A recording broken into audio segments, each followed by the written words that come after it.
Welcome to the Fan Counters Celebrity Podcast. My name's Nick. And I'm Tracy. And we are on social media. Just go to Instagram. We are at Fan Counters Live. You can also join us on Facebook. Just search Fan Counters.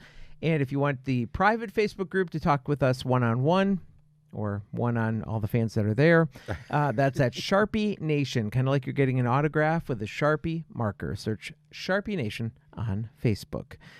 Well, Tracy, we are in a video format now. I know. It's great. It's about time. It's very weird. We had a lot of requests saying so many popular podcasts have video to their thing. And I was like, well, why would you want to sit around and watch people tape their show? That must mean we're popular. Well, we're getting there. Yeah. We're getting there. I mean, we've got 27,000 people on Facebook for a reason. That's cool. So anyway, we are going to try this video thing. And we've got a lot of avenues now that have hopefully opened up to us to expand the video reach of the podcast. So today is going to be our first time dealing with that. And we've already learned a few things about it. Yes, we have. Like we positioned the monitor where the guest is in the wrong spot. Yeah. So instead of looking at the camera, we're looking like this. We're like, hey. So that's going to be changed next time. That'll be a lot of fun. And then we're also sporting some Brewer hats today because we are getting ready for the start of the Major League Baseball season. Now the big question is, yeah, will we be able to attend games in person this season? I would think so, only because the NFL already has. Yeah, but that's the NFL. I know, and I don't give two hoots and a holler about that either. But they're having fans at their games. I would think that in some limited capacity, we could do the same. Although, you know, the Packers are in the playoffs, so that's a good thing this year. But it's March, and it's way over, so we're going to edit that out. I do have my... Oh, that's right. I forgot about that. Never mind. I do have my voucher for, missing opening day last year. I got my voucher tickets for opening day this year, so... And I hope you can use them. We've gone for the last 9 or so years. Yeah, and except last year, obviously. Yeah. Well, there's not much you can do about that. And anyway, so let's get to the show this week. I have somebody that my brother was very excited to have on the show, and his name is Steve Stoliar. And you're like, who the heck is that? Well, he is the personal assistant and the one who spent the last 3 years of Groucho Marx's life right alongside the man himself. Always loved the Marx Brothers. You know, my brother's a big Marx Brothers fan, and I have probably only seen a few of their movies. Really? But I know a lot about Groucho because I would watch the reruns of You Bet Your Life. Oh, yeah. They put those out on DVD 10 years ago or so, and it's a game show where it's guessing with normal, everyday people, and Groucho is brilliant, and that's probably my first look into his life. And who Groucho was. And then I started watching movies like Duck Soup and Animal Crackers, and we found out the guy that we're talking to today is the reason I got to see that film. Absolutely. And, I'm a little older than you, so I got to watch the Marx Brothers movies during, the Sundays when they did the family movies, like when Ma and Pa Kettle showed and I'm sorry, what? Ma and Pa Kettle movies. This audience has no idea. I know, that's because I'm old. You are old. Yes, and then you got the Laurel and Hardy movies and the Marx Brothers movies. It was all like family theater type of stuff back then. So Steve Stoliar is the writer for shows such as Murder, She Wrote, Simon and Simon, the new WKRP in Cincinnati, and he even wrote for Charlie Brown.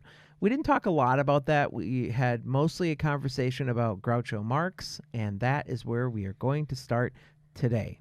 Here is Steve Stoliar on the Fan Counters Celebrity Video Podcast. All right. Steve Stoliar, welcome to the Fan Counters Celebrity Podcast. Thanks for being here. Thanks for having me on. My pleasure. Now, I've got kind of a rather long setup to a very basic question, so here we go. Okay, well, I'll go cook something and feed my cat and then come back when you're done. Oh, there Perfect. you go. That's a good idea. Some people, Steve, would say that you made your mark in the entertainment world with your book, Raised Eyebrows, a story about your years inside the house of the showbiz icon, Groucho Marx. It's a book that Woody Allen said was one of the best books he's ever read of a showbiz icon, and it was those experiences inside that house that turned you from a fan to a friend, which is an amazing thing that a lot of people like to do with celebrities if they could. So what was it about the Marx Brothers originally that made you become a super fan? You'd think I would have a ready answer for this, and yet it's difficult to articulate why you're drawn to something and not something else, why you become a Beatles fan more than a Stones fan, or Laurel and Hardy over Abbott and Costello. All I can say is that the Marx Brothers, I think, seamless blend of clever dialogue and physical comedy, not necessarily slapstick, but like Harpo's pantomime and Groucho's dancing, that sort of thing. It was just such a winning combination. I was drawn to it naturally. My own sense of humor dovetailed nicely into that, which isn't to say that I don't love other comedians or comedy teams, but there was something about the Marx Brothers and Groucho in particular that really resonated with me. And when I discovered them and became really aware of them, I'm sure I must have caught pieces of movies when I was a little kid but didn't know what I was looking at. But when it really kicked in was probably around high school. And I wondered how they could have been kept from me so long, because I thought they were wonderful. All right. And they were and are. Very cool. Okay, well, take care now. I had a blast chatting with you guys. All right, Steve, I got one for you. You were 19 Yeah. when you spearheaded a campaign to get the film Animal Crackers, a movie that hadn't been available in a long time, to be officially re-released. How did you know how to do this at just 19 years of age? I had no idea what I was doing. I continue in that along those lines. I like the honesty. You guys. Yeah, it's very gratifying now when I hear from a younger Marx Brothers fan who says, "Oh, Animal Crackers was the first movie of theirs I saw. I saw it on TV."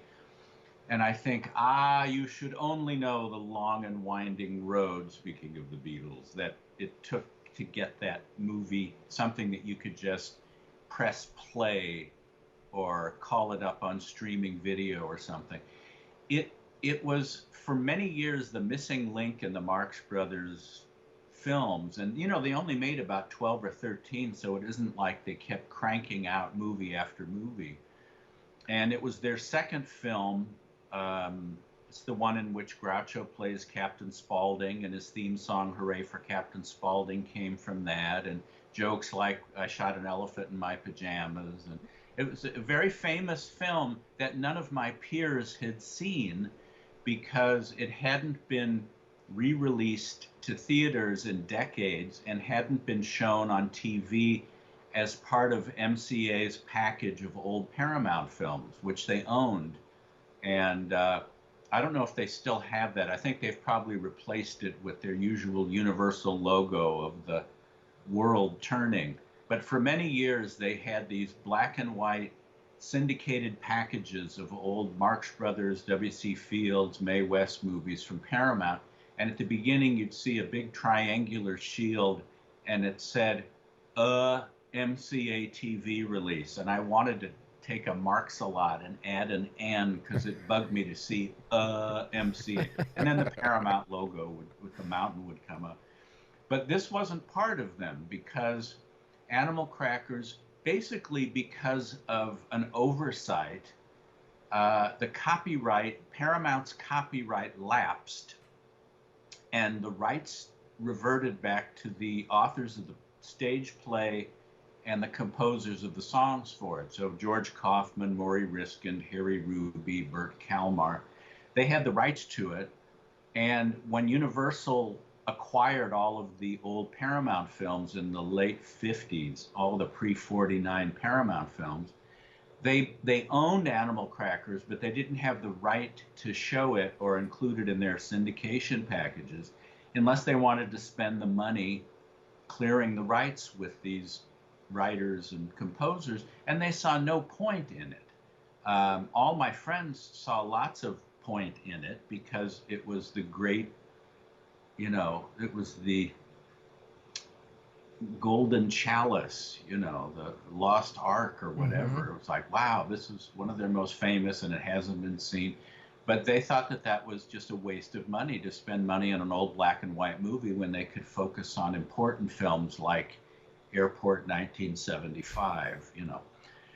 So I hit upon the idea of starting up a petition drive when I was a history major at UCLA in the early 70s and gather signatures to show Universal that it wasn't just my closest friends, but that there were many, many young, mostly young people. And I had friends at other colleges that were going to be collecting signatures where they were. And we were going to present that to Universal to say, see, all these people want to see it. You won't be wasting your money. And I managed to get in touch with Erin Fleming, a very controversial woman who had started out as Groucho's secretary and become his manager and really was in charge of his life in his last years. She decided what gigs he would take, what deals he would sign, what appearances he would make. She hired and fired staff and household people. And she brought Groucho to UCLA and alerted the media that we were going to be doing this Animal Crackers re-release campaign event. So I was so nervous. My heart was just pounding out of my chest. And geez, it was one of the great thrills of my life because I was going to meet my hero and in front of all of these cameras and a crush of blue-jeaned, tennis-shod teenagers leaning in to hear this wonderful old man and his mutterings. And I said, Groucho, I am very happy to be meeting you after all this time. And he said, well, you should be. And Erin Fleming said, this is Steve Stoliar. He's trying to get Animal Crackers re-released. And Groucho said, well, did you get it? And I said, no, not yet, but we're working on it. And he said, well, you better or I'll fire you. I didn't even realize I was working for you. How much are you paying me? Right. And he said, a little less than nothing. And we were off and running. And I couldn't believe that I was actually making sense sitting next to my hero talking about Animal Crackers and Groucho talking about that he's flattered by the attention and thinks we're doing a fine job and all this stuff. And then the reporters, I remember one woman leaning forward with a microphone and saying, Mr. Marx, what is the purpose of your appearance here today? And he said, I expect to get lunch. And she said, but beyond that, I may get dinner. So that was great. And then, they were, what do you think of all the adulation of the younger generation? And he said, well, of course I'm flattered. Last Halloween, 3 kids came to my door dressed as Groucho, Harpo, and Chico. And someone said, what did you give them? And he said, I sent for the police. So even though he was old and frail and had suffered some strokes, it was clear that the mechanism that made him Groucho, that played with words and twisted questions and handed them back, was still there. And Universal relented. They caved in to the adverse publicity, spent the money to clear the rights to Animal Crackers, and decided to release it in 2 theaters, one in Westwood and one in New York, and that was going to be it. It's like they were going to humor Groucho, and this was in 74. They'll put it out there, let it do whatever little business it does, and then we don't want to hear about it again. Instead, it broke the house record at the UA Westwood that had been set by the French Connection several years earlier. And it was, as you can imagine, very gratifying for me to be sitting in a coffee shop in Westwood and look over and see all along the wall a line of young people waiting to spend their money to see this movie that basically on a whim, I thought I want to see this out again. And I went to the premiere. I rented a tuxedo and my family. It was a wonderful, gratifying moment. And then that summer, 74, I had 2 summer jobs fall through for which I remain eternally grateful. Yeah. Um, and my dad was his usual charming self saying, I don't want you sitting on your fanny all summer long. I want you to go get a job. Go to Taco Bell and see if they need someone there. Go to some of the coffee shops, see if they need someone to bus tables. And I thought, I don't want to do that. I don't want to get something like that. And I thought, I have nothing left to lose. So I called Erin Fleming, and I had served my purpose in getting animal crackers out, but there was sort of no reason for them to stay in touch with me. And I thought, I got nothing to lose. And I said, is there anything at all that you think maybe I kind of could sort of help maybe sometime?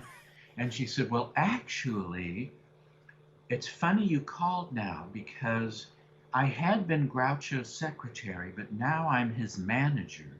And we need someone to handle all of the fan mail that's been pouring in lately because there's so much interest in Groucho these days.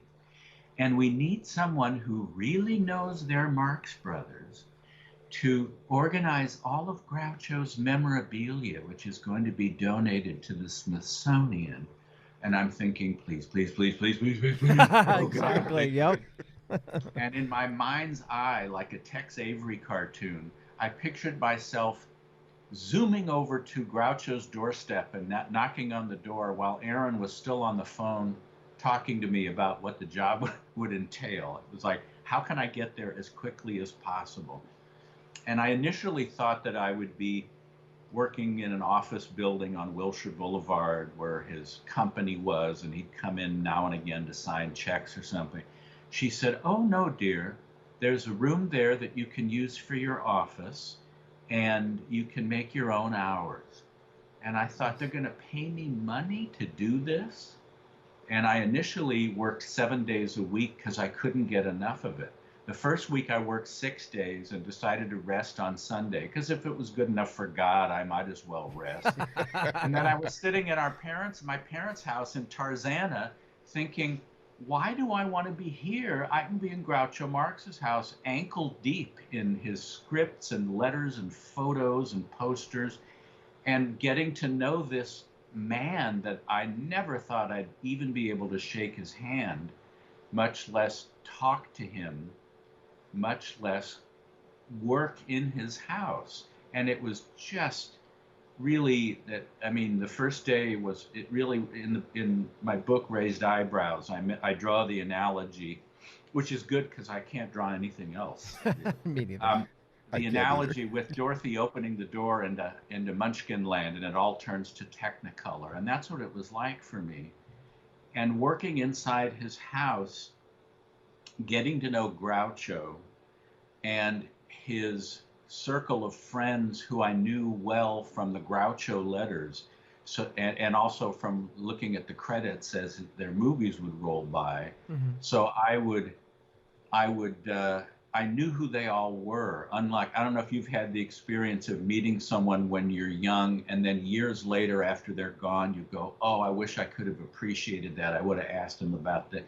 In this case, it was at the height of my obsession with the Marx Brothers. So, being introduced to Nat Perrin, I would think, okay, he worked on Monkey Business and Duck Soup. He created the Addams Family. Groucho's nickname for him is the Deacon in the Groucho letters. He's been friends with Groucho since the early 30s. And it was like my brain was like a Rolodex would flip to the card. Oh, okay, that's Irving Brecker. He wrote At the Circus and Go West. And so it was just that. Plus, I got to meet the 2 Marx Brothers who were still alive. Harpo and Chico had died in the early 60s, so I never got to see them or meet them. But Zeppo, the straight man from their early films, and Gummo, the straight man from vaudeville until he was drafted into World War I, were still around, and I got generous samples of what it must have been like when they were all alive and in their prime. when the other brothers would come up for dinner, and I just kind of sit. I was always welcome at the table, which meant a lot to me because I figured, the cook would make me a sandwich and I'd eat it in the kitchen and talk to her, and that would be great. And it was like, no, if you're in the house, you get to sit at the dining room table. Mm-hmm. So it didn't matter if George Burns or Steve Allen or Nat Perrin were going to come to lunch. I was part of that conversation, or if it was, quote, just Groucho, or Groucho and a nurse, or Groucho and Erin. And so I got to spend all this quality time with my hero, answering questions I'd had for years. And because of my fascination with history, I realized what a time capsule I had sitting next to me, eating his grapefruit and tomato juice. He was, of course, Groucho Marx, the man in the grease paint mustache that swirled around Margaret Dumont and Thelma Todd and all that. He was someone who personally knew people that I thought of as just in two dimensions in black and white, like George Gershwin and James Thurber and W.C. Fields. They were friends of his, which is weird. And then, of course, he was a man from 1890, a 19th century man whose memories went from before the Wright brothers to after the moon landing, and who had firsthand memories of World War I and the Depression and the turn of the century and horse-drawn carriages. I asked him once, how far back do you remember? And he thought, and he said, I guess the Spanish-American War, which was 1898. So wow. It was just a remarkable experience for me. That's the short answer to your question about Animal Cracker. Wow. I don't want the long version then, because we'll not get to anything else. No, my shoe size is no. Steve, we get lots else, but what do you want to know specifically? All right. We talk a lot about the fact on this show that when you meet somebody that you really admired for a very long time, they might not be the person that you thought they were, but sometimes it takes them a while because you know so much about them and they don't know anything about you to be kind of on the same level. How long did it take you to be on that same level with Groucho? That's a toughie. I was so nervous. I certainly never took it for granted. There was never it ended up turning into 3 years. I kept thinking with every little health setback that he had, that bang, the coach was going to turn back into a pumpkin, and I could say, well, it was a heck of a ride, And I ended up being there for the last 3 years of his life. But I never took any of it for granted, even though some of it was difficult because I'm watching my hero fade out, and then Erin Fleming and her volatile personality. But eventually, it meant a lot to me that Groucho got me, that I wasn't just some hippie kid that just smokes pot and listens to rock and roll and doesn't know any of the people that he cares about. It meant a lot that we had similar tastes and that I was interested in that stuff. I mean, one time he called me into his room and he gave me a $20 bill and he said, go down to the record store and get me some records. You know what I like. And I thought, ooh, he knows that I know what he likes. He doesn't have to spell it out. And I know one time early on, I was visiting my sister in Portland, so I wasn't there. And the cook told me that he was walking down the hall and looked in my office and wondered where I was. So she told him that I was visiting my sister.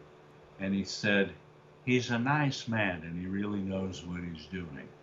So she conveyed that to me. Aww. So, he wasn't very effusive with compliments, given the fact that his name was, in fact, Groucho and not Warmo or Cordialo.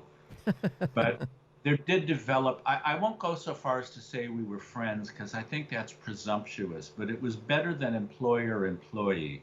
Okay. It was more like if he were an uncle that was fond of a nephew, something like that. But, yeah, I've had very good luck meeting heroes and not being disappointed. There here's a Zeppo slight detour. Okay. I did see Groucho once before I got before the Animal Crackers campaign, when he was doing his one-man show in Los Angeles. My friend and I spent $9.50 on a ticket, which was a fortune that would not give you parking in their lot now. Right. And we sat near the back, but it didn't matter because we got to see him in person, and I thought, no, that's the closest we'll get. Afterwards, he and I were in the parking garage, and I spotted Zeppo Marx. I knew what he looked like again because I was such a fanatic. I had kept up with any book, magazine, newspaper articles, and I thought, well, I'm never going to meet Groucho, but I know I'm going to be able to, at least I can meet a Marx brother. So he was with some young blonde, and he looked frustrated that he couldn't find his car. I went over and I said, Mr. Marx, excuse me, I just wanted to let you know how much I enjoyed you in your films. And he said, you weren't enjoying me, you were enjoying my brothers.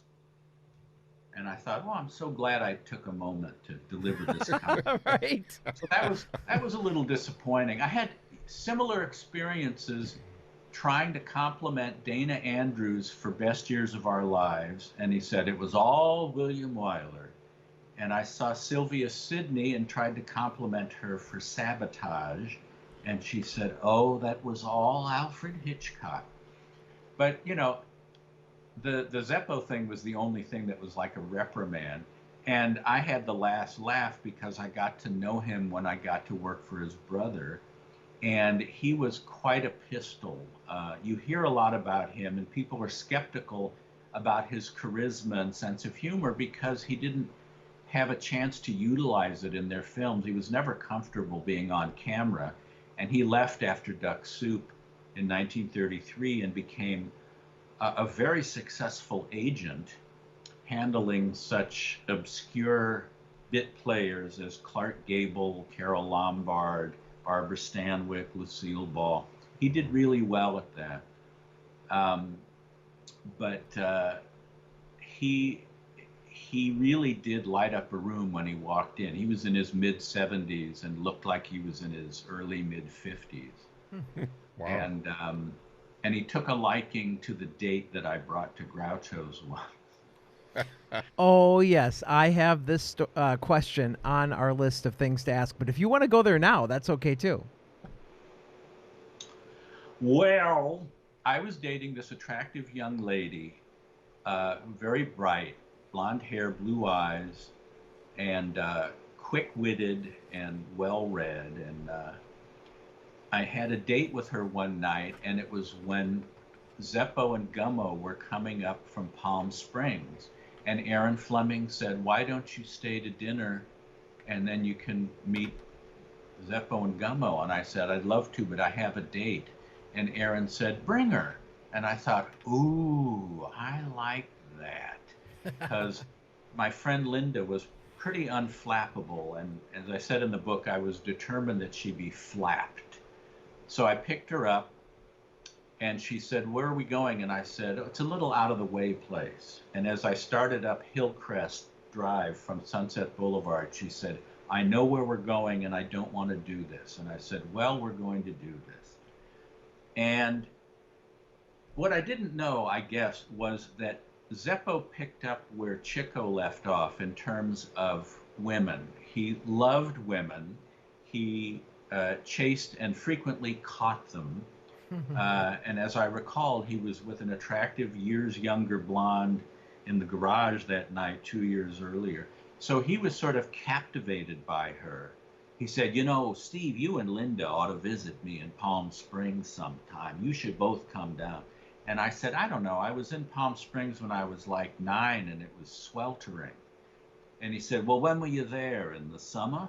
And I said, yeah. And he said, well, you know, Steve, it's cold in Alaska during the winter, too. So, she and I eventually broke up, not all that long, you know, within a year later. And I had a couple of photos that I wanted him to sign. So I sent them to him with a cover note saying, by the way, Linda and I broke up, so I know you've been around the track a few times if you have any advice for the lovelorn. And I get this call in my dorm at UCLA. Steve, it's Zeppo, Marx. I hope I'm not bothering. No. Listen, I got the photos you sent. I'll be happy to sign them. God, I was good looking back then. Anyway, listen, I don't want to step on your toes, but, and you have to let me know if this is at all awkward for you, but do you think Linda would go out with me? And I thought, this is really weird. I asked him for advice for the lovelorn, and he's hitting on her. I said, well, he said, because if this is at all, I would, the last thing in the world I would want to, no, that's okay. I said, I know she got a kick out of meeting you, so let me ask her, and we'll get back to you. Okay, because if this is at all, no. So I called her up, and she got a kick out of it too. I thought it was kind of strange, but let's go through with this experience and see. So she was 19, I was 20, and he was 74. That's how that measured out. Wow. He took her out once. He took her to dinner in San Diego and then to Mexico to see a highlight match in Tijuana. I guess that was Zeppo's standard first date, was dinner in San Diego and a highlight game in Tijuana. And the next time I spoke to him, he said, I want you to know she was very nice. I never even kissed a goodnight, Steve. I want to tell you that. And she's very nice, but all she did was talk about herself. And then I saw her on campus, and she said, oh, I had a good time. He's very nice, but all he did was talk about himself. And I thought, this has a strange symmetry to it. Right. And after that, whenever I'd be at a party at Groucho's, and Zeppo would invariably find someone to introduce me to, just so he could say, this is Steve. He's a nice fella. He and I dated the same girl, but he got further with her than I did. That was like my full name. So, yeah, I've had really good luck meeting. I mean, I've met a number of Fred Astaire and Katharine Hepburn and Woody Allen and Dick Cavett and Steve Allen, and some of them through Groucho and others, beyond. But I haven't had that occasion of don't meet your heroes or you'll be sorely disappointed. That's a good thing. Okay. Now, I wrote up quite a few questions that are just random a little bit, kind of to get some of my curiosities out of the way, and Tracy as well. So he's got the first one that we're going to hit you up with. Okay. So, when Groucho hosted You Bet Your Life, he sported a 100% real mustache. But earlier in his films, I read he used phony glue on facial hair. Why didn't he just use his own, since that was often painful to remove that? Well, he didn't use glue and a fake mustache. It was grease paint, which wasn't painful to apply or remove. It was very rare in his early adulthood, as an adolescent and in vaudeville, that he wore a mustache. There are some photos that show a slight homegrown mustache, but he tended to be clean shaven. And it really just became part of his character to have a big, thick black mustache and black eyebrows and glasses and a cigar. And it was initially something that he glued on Broadway. And one night he was late getting to the theater and didn't have time to put the glue and let it dry and put the thing in it. And he just dabbed his finger in some black grease paint and smeared it across his upper lip, and got just as many laughs that night as any other night. So he just thought, why should I knock myself out with it? Yeah. And he also could have the best of both, traveling incognito as himself, because out of makeup, there's photos of him without the mustache and without the grease paint eyebrows and all that. And most people would have no idea who he was. so he could travel around without people pestering him for autographs and stories and all that. But then he also had a healthy ego. So in the early 40s, he was part of something on behalf of the Allies in World War II. That was a bond drive of celebrities that traveled by train around America to sell war bonds, raise money. And there were all sorts of James Cagney and Laurel and Hardy and Claudette Colbert and Bert Lahr. And I mean, it's just a big group of people that were willing to spend their time. And apparently they'd get off the train and people would cheer as each celebrity would make his or her appearance, and Groucho would get off and there'd be nothing, and he would go back into the train to put on his mustache and come out to raves. So he did need that, being a performer that thrives on adulation. But he really didn't grow his own mustache till the late 40s, after they had given up doing their films, and he was about to start You Bet Your Life, and that's the one he wore for the rest of his life. Okay. Now, 100 years ago, it's hard to believe that this is the 100th anniversary of the Marx Brothers' first film. It was called Human Risk, and besides a small test audience, no one ever saw the film. Do you know if footage exists for that film? Have you heard anything about that? The film was called Humor Risk, which was a pun on the word humoresque, Humoresque. Okay. And it was shot in New Jersey. They were all on the East Coast at the time.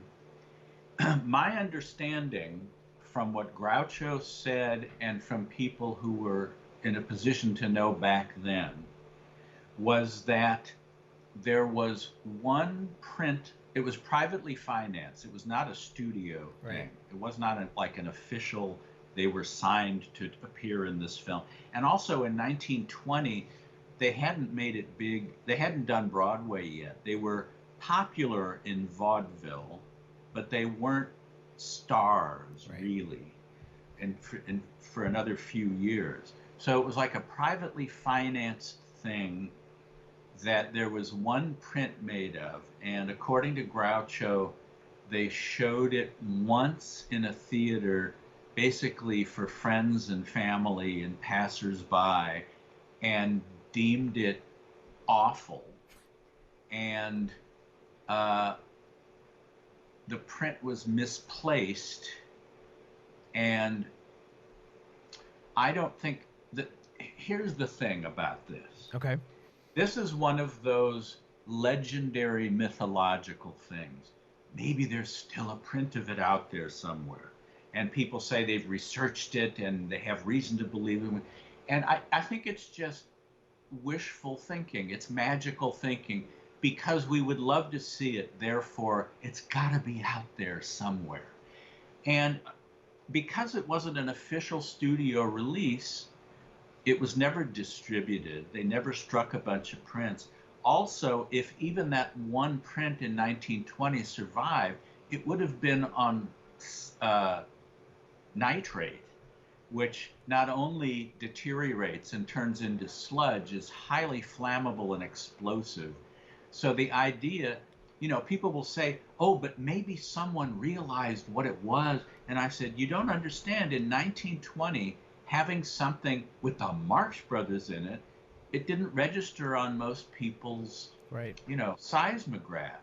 So it's wonderful to look back and think, I bet somewhere, they keep finding we thought these films were lost, and now we found this Chaplin film, and it's like you're still dealing with official releases from studios, whether it was Keystone and Senate or Griffith. And so it makes sense that there would be buried repositories where the coolness of the ground preserved them, or in some library or archive or something.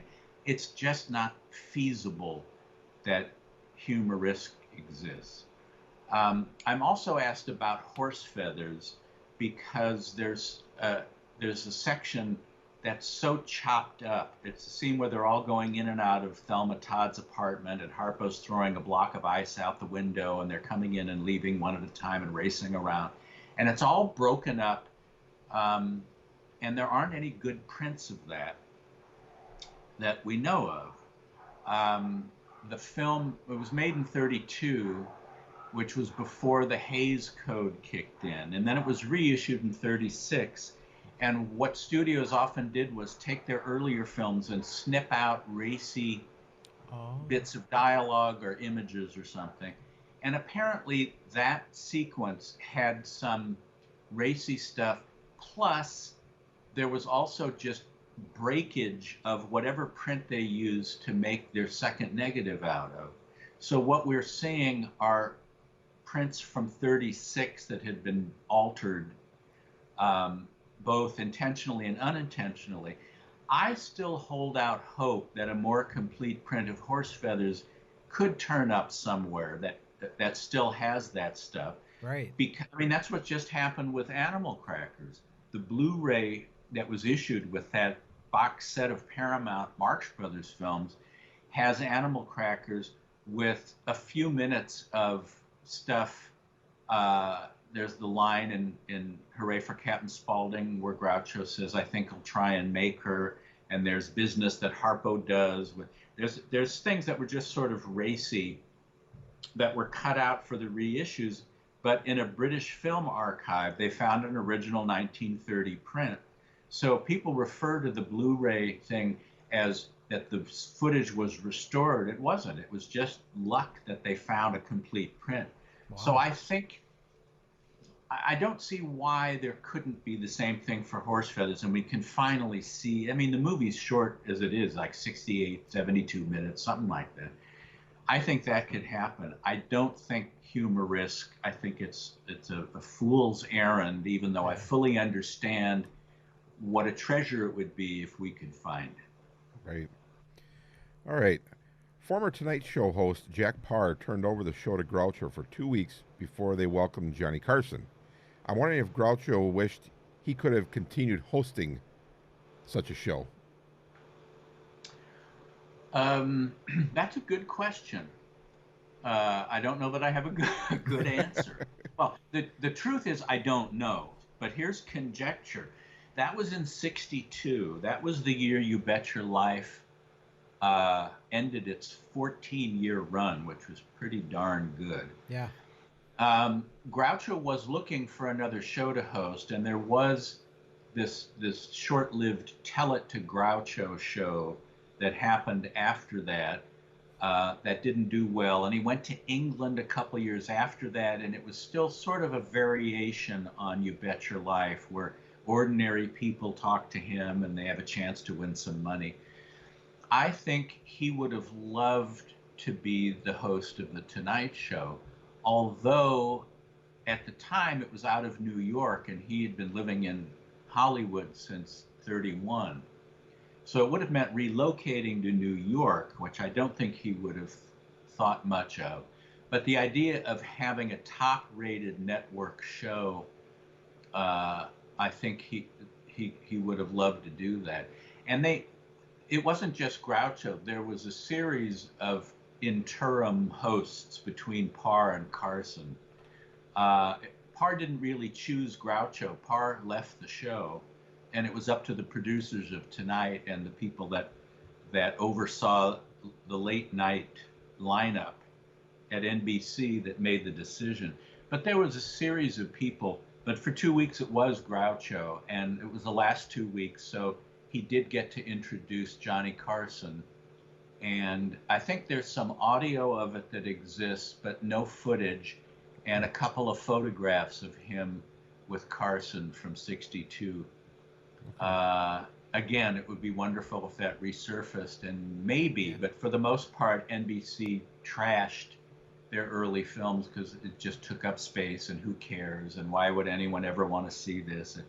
It's easy for us in 2020 retrospect, or 2021. Yeah. I have to update that to 2021 hindsight as we become more blind as the years go by. Just think, we might have never had Johnny Carson if Groucho kept the show.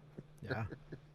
Yeah, well, yeah, he had done some game shows, and he probably would have found an outlet somewhere. But Carson's Tonight Show was such a high point in late night, and we took it for granted, and then he was gone. Now, you were Groucho's assistant when he went on his last television appearance, which was a show called Music Scene.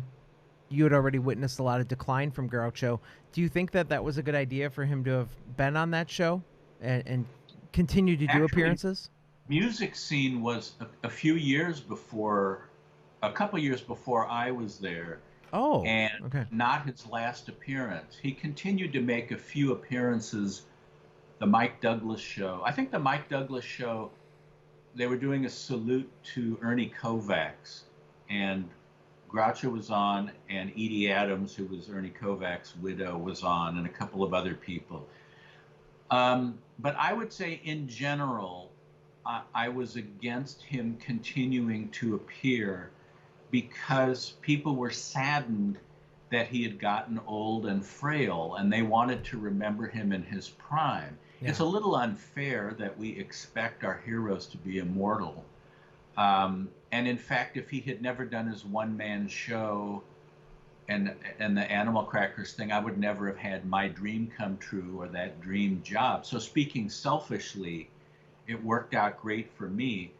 But again, this was largely due to Erin Fleming's own ambition. She wanted to be a producer, and she was in control of Groucho's life. And I don't think she saw clearly the condition that he was in. I think she really had trouble accepting his mortality, and I don't think she realized that it had a negative impact on a lot of people. The flip side of that is Groucho loved performing, so it fed that gratitude of having audiences stand on their feet cheering him. I mean, that, you can't underestimate that. But in terms of the wisdom of continuing to appear in public, even though he could be very funny at the lunch table or in his living room or just conversing with the people in the house, that's different from having a spotlight on you and nationwide audience and all that. Absolutely. So no, I would kind of rather he hadn't, but he enjoyed it, and it's the color of truth is gray, as they say. It's not always a good, bad, hero, villain thing. Same thing with Erin Fleming. I do 11. Okay. Just months before Groucho passed away, his brother Gummo died. Did Groucho attend the funeral, and how was he after? Was he like in the months after that? We didn't tell him. Oh, really? Wait, really? He didn't know. Wow. Groucho, by that time, was in very creaky shape, and Gummo died not that long before Groucho did. Right. And, there's a letter that Groucho wrote to his friend Nunnally Johnson, who was one of the great screenwriters of the 30s and 40s and 50s.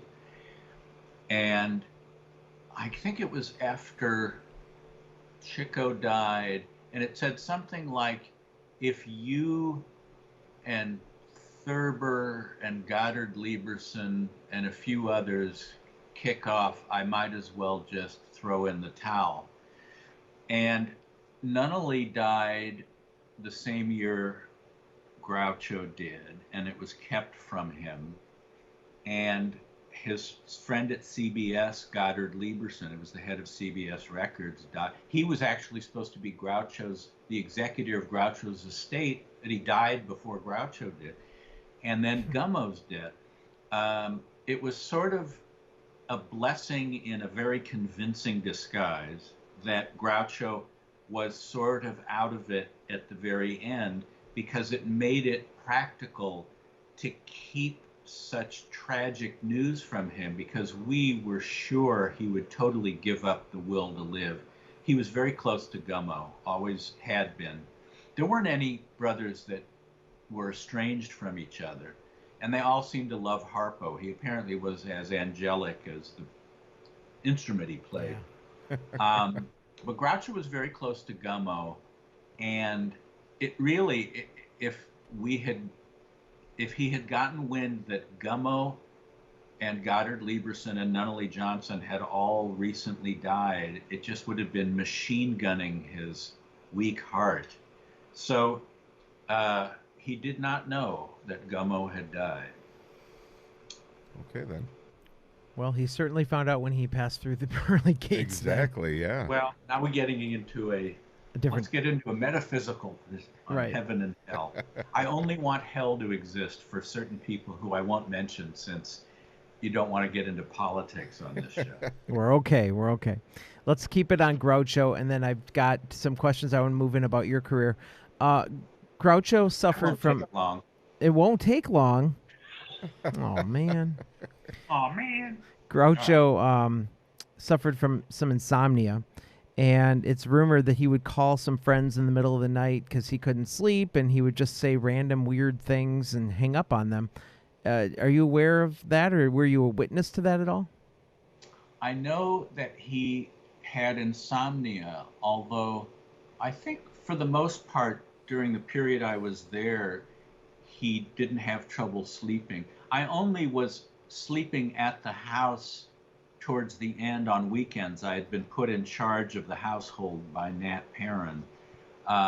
So I really didn't get to see Groucho in the middle of the night except towards the end.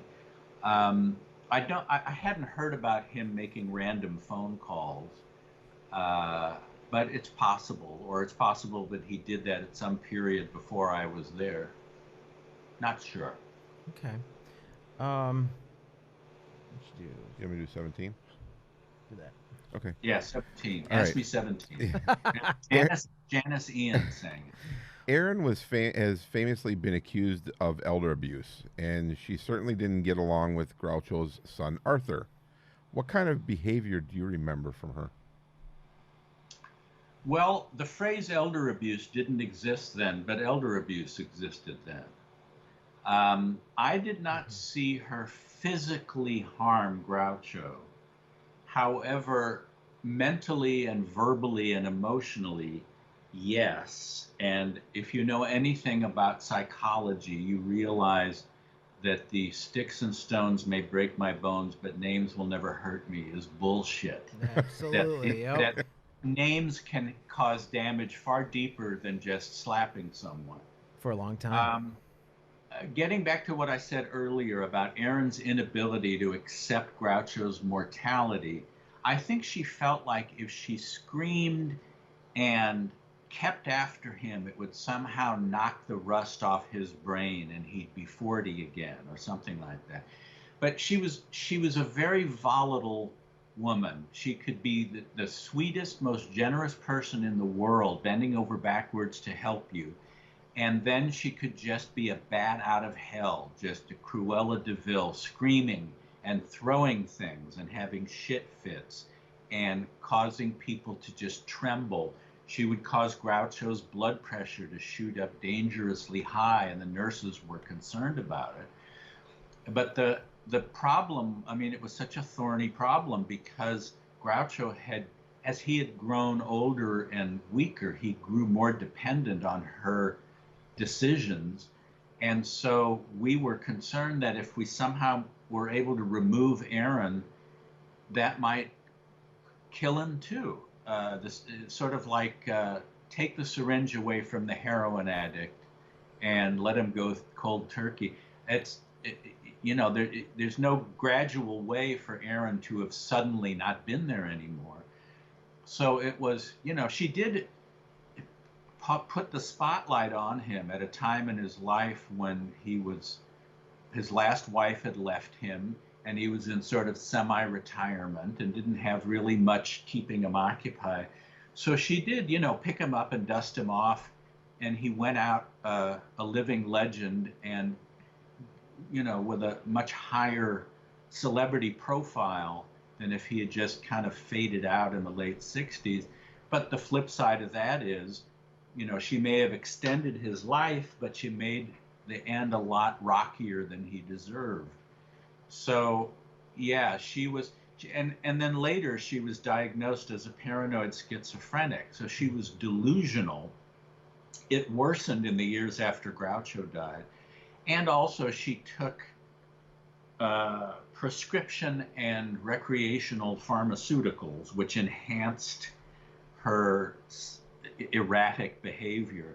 So she was a handful, and I don't know how I managed to survive all the way to the end the way I did, because she would perceive enemies everywhere. She was paranoid, and people were hired and fired. You know, she was just the off with their heads person. And in fact, one night the phone rang at my dorm. It was not Zeppo Marx. It was in the early morning hours. I was in a deep sleep, and Erin said, "I understand you're in on a plot to get rid of me." And the interesting thing is, she was paranoid, but in this case, she was absolutely correct. I was, in fact, in late '74, in on a plot to get, not to murder her, although that would have had its appeal as well. Be a different story. There was a nurse named Connie who was young and attractive, but had a medical background and had Groucho's best interests at heart, not her own ambitions. So we thought if we could wean Groucho away from Erin, he would have Connie there as an attractive woman to hang on to feed his ego, but also would be keeping a watch over his health and safety and welfare. And his close friends who had been alienated by Erin, family and friends, it seems like such a cliche because it's often true that there's a once powerful man who gets taken in by an ambitious younger woman and alienates the friends and family as the curtain descends. That's right. You know, sort of the tableau.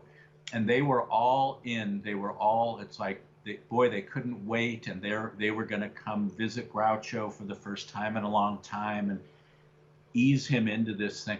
Somehow Erin got wind of it. Someone slipped up somehow, and she caught on and was able to circumvent the mutiny, and she was in control stronger than ever after that. She fired Connie, of course. But man, it was such a chilling moment to be awakened by Erin anyway. And then I have no idea how I talked my way out of that, how I somehow said, "Don't be silly, you know, I owe you the job. And I know what you have, you know, Groucho would probably not be around if you weren't here." That's right, that's right. Somehow she didn't chop off my head. But yeah, that was. And then, you know, Arthur, I wasn't a big fan of Arthur's either. He had had years of ups and downs with his dad long before Erin came on the scene. They had estrangements that would rise and fall over the years. And I thought Arthur's wife, Lois, was just a shrew. I took an instant dislike to her. I thought she was sort of like a scaled down Erin. Not as powerful, but and you know, Erin also would tell me that if Arthur was in charge of Groucho, he would put him in a convalescent home, which Groucho hated. And I never knew, when Erin told me something, if it was absolutely true, partly true, or completely fabricated. Mm-hmm. So I wasn't really rooting for Arthur to take the bull by the horns, because I didn't know what that would do to Groucho's quality of life. And then Arthur saw me as one of the Erin people. I was from Erin's camp. You're one of those people that she hired.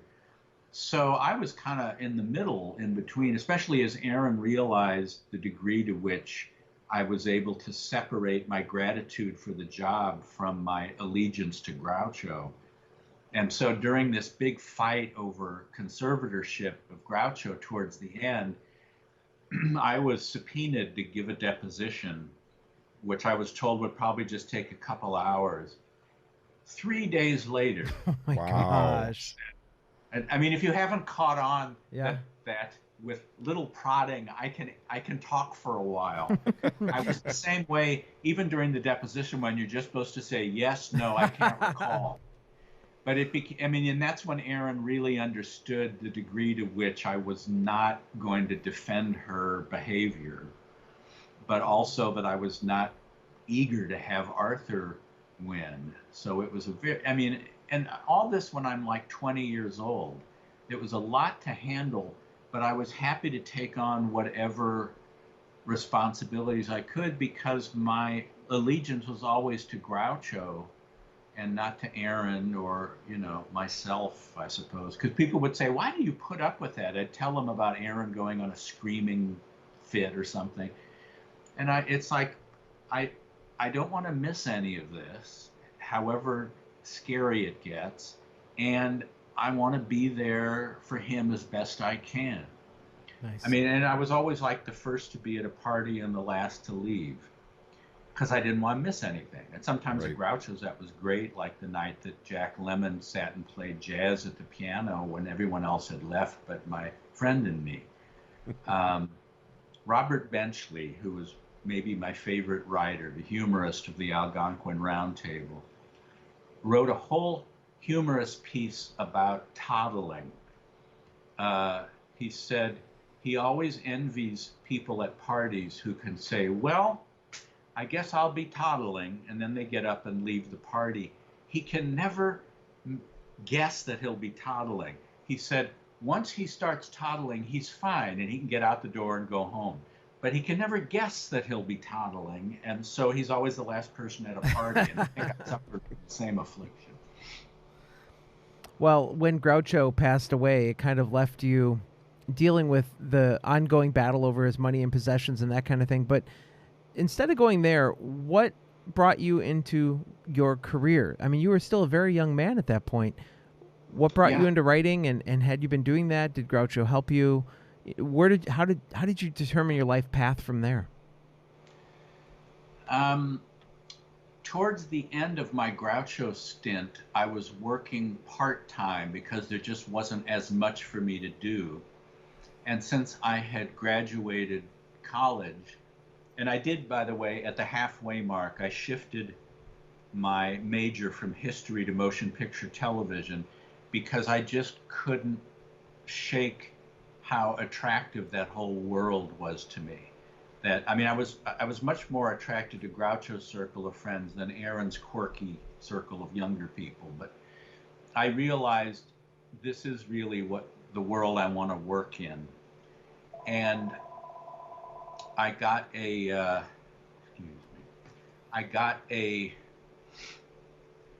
job working in the steno pool at Universal Studios from 11 to 8 each day, typing Rockford Files and Kojak and Columbo, and that was paying the rent, which was $150 a month, and I was terrified I would never be able to meet it. For half of a duplex in North Hollywood, $150 a month, and I thought, how am I ever going to accomplish this?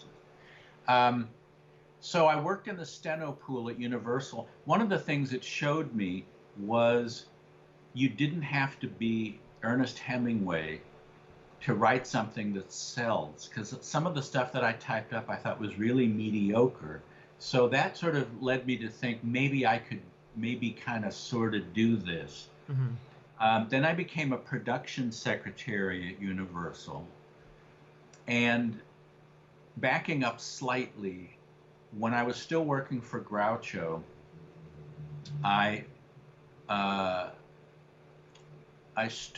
stole Dick Cavett address out of his little black book. Cavett had written a book called Cavett in 1974. Genius title. Yes. What was it about? Actually, that reminds me that at UCLA when Groucho and I were plugging animal crackers, Groucho took a moment and said, I also want to let you know that there's a book out called Groucho and Me in paperback now. And I said, who wrote it? And he said, who wrote it? One of the Ritz brothers wrote it. So yes, Cavett wrote Cavett. And the Dust Jacket Blurs were from Groucho and Woody Allen. And Groucho shuffled into my room at the house and said, read this, you'll enjoy it. And I thought, well, I better read it because he's going to ask me what I thought of it. At the time, I admired Cavett, but I didn't make a point of watching him each night. And I thought of him as sort of the thinking man's Carson, even though Carson was bright. And in the book, Cavett writes about meeting Groucho and jotting down on slips of paper key words that would remind him of stories Groucho told him, and that he was not sure what some of them meant anymore. And he mentioned a couple in his book, and I thought that I knew what they meant because of my association with Groucho. So I stole his address and wrote him a letter and explained who I was. And he wrote me a letter back that said, "You were uncannily on the nose with your two guesses. I'm about to go out of town, but write again and I'll answer again and better." And that was the beginning. That was the beginning of a beautiful friendship that continues to this day. And I would send him letters about what was going, the intrigue behind Erin and Arthur and all that stuff. And then when Groucho died, I thought, well, I guess that's it for my connection to Cavett, because why would he want to stay in touch with me if I wasn't a pipeline into the Marx intrigue? And the week Groucho died, Dick called me from New York and said, "Listen, I hope just because Groucho's gone, we're not going to lose touch. And by the way, I hope you don't mind, but I've shown some of your letters to Woody, and he says they're very well written." So I emptied the urine out of my shoes and thought, wow, this transcends anything. And Cavett and I kept up our correspondence. When I did read that book, I related so much to him from the first page. It's like we were both born in the Midwest. We both lost our mothers to cancer at an early age. We were both obsessed with the classic comedians of the 30s. We were both shy around girls. And I thought, I bet if I ever met this guy, we'd hit it off. But what are the chances? Because he's this Yale Manhattan snob, and I'm just this kid in LA. But I did meet him, and in fact, he's the one that hired me away from being a secretary at Universal, because I would send him little short Benchley-esque things I would write, and he knew that I wanted to write, and he was going to have a show at HBO called HBO Magazine, which was just essentially a sort of humorous, interesting look at things coming up that month on HBO, interviews with people and little commentary and stuff. And he hired me to write it, and I made the quantum leap from LAX to JFK. I took off and the landing gear retracted. I was a secretary, and when it touched down, I was this writer from California, as far as HBO knew. Sure. And that was, I lived in New York for 2.5 years, and it was just a fabulous experience, seeing it through Cavett's eyes and being able to just walk around and see all these. I felt so at home with the Algonquin and all of the architecture and art galleries and museums and all this stuff. And I got to meet Katharine Hepburn, and through Cavett got to meet Woody Allen. And unfortunately, work dried up there just as I was offered a lucrative job in LA writing for a show produced by the guy whose secretary I had been. And I wished that I didn't have to take it, because I didn't want to move back to LA, because I loved New York. And right before that offer came through, I was being strongly considered to join the staff of Late Night with David Letterman, which was in its early years. And I had a meeting with Barry Sand, the exec producer, and Letterman, and we got along well. And they ended up, it was frustrating, they ended up, instead of hiring someone, they expanded the responsibilities of someone who was already on their staff. Oh. And they said, if we had, it would have been you. And it wouldn't have been a lot of money, but it would have been enough that I could have turned down the LA job. But then it was like the writing was on the wall, so I rolled back to Los Angeles, and I've been here ever since. However, I, have sort of made a go of it, writing for episodes of Murder, She Wrote and Simon and Sliders and the new WKRP in Cincinnati. And I've done voiceover work for radio and for cartoons, animation. Cartoons and animation. That's how versatile I am. and of course wrote Raised Eyebrows, my years inside Groucho's house, which is available in paperback and is available in Kindle and audiobook with, big surprise, me doing all of the voices and reading. And if any of your listener viewers want a signed copy of my book, inscribed to them or someone else, they can order one from my website, which is Steve Stoliar, STOLIAR.com, and I'll be happy to inscribe it and send it on its way to you. And that's not all. But wait, there's more. If you call in the next 10 minutes, you'll get this adorable blanket that shows you care. Where? Oh, my book is being developed into a motion picture. As it should be. That's cool. Left my mind. And again, as with my book, it's not a biography of Groucho. It's about his last years and this kid who would give anything to meet his hero, and then getting more than he bargained for in the wonderful and the scary department with this ambitious younger woman.